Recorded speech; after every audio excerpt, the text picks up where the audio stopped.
This tree was burned black and bare, and so it is resprouted. In those 2.5 years, we have what we see now. This tree has performed and survived much better than most of the oaks that we have found on this site. Now we see that the tree is going to shed some of this bark. You see how this bark is just falling off here on the trunk. But underneath we have living tissue. Now we can feel there is some moisture in this wood. This is living tissue under here. And we are not down to the bare wood. This tree is going to be able to cope with this injury. A lot more bark is going to be shed before this story is over. But again, most of the bark has been held firm and tight to the trunk, and the tree has withstood this fire quite well. I wish many of the others had done as well as this individual specimen has. We have a pretty full canopy up on top now. The tree has made a strong response. We do have areas where the bark has been burned all the way through. This branch, for example, right above us here, we can see that the bark has been burned all the way off the stem. And the branch has died all the way out to the very tip. We're going to remove that one today because there's no viability for it. And the bark has been burned completely off the wood. And so that branch has to go. It's not going to be part of the tree's future canopy form or structure. So we're going to remove it today and keep the tree's energy focused and trained into the living stems.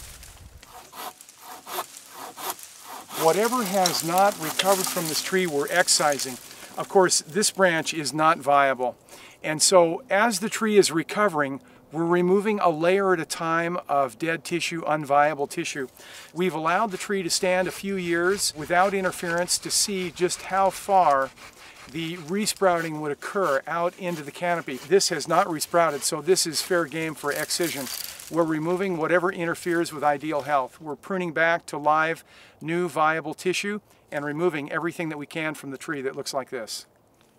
The reason that the oak is able to recover after fire, unlike many trees that don't recover from fire, the oak is able to store photosynthates and carbohydrates and terpene oils in the root crown, in the main stem, in the bark, in the trunk.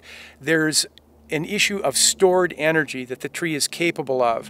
This is how the oak is able to survive our long, hot, dry summers with no rainfall, and how the oak is able to recover itself after brush fire is because the tree can draw on stored energy to push out new leaves.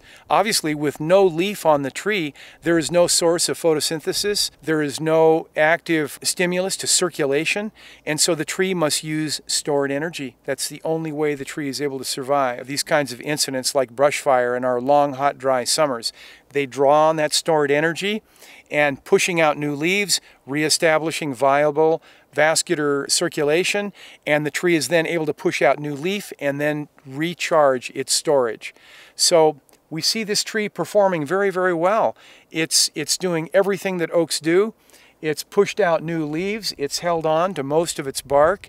There has been some dieback, which is expected, but the viability and the strength and the leafing can't be denied. The tree is rallying strongly and will recover to full value. Again, we haven't got hollows and cavities and areas of bark that are completely burned off. The main structural form of the tree is intact. So we have strong viability and a good future for this individual specimen.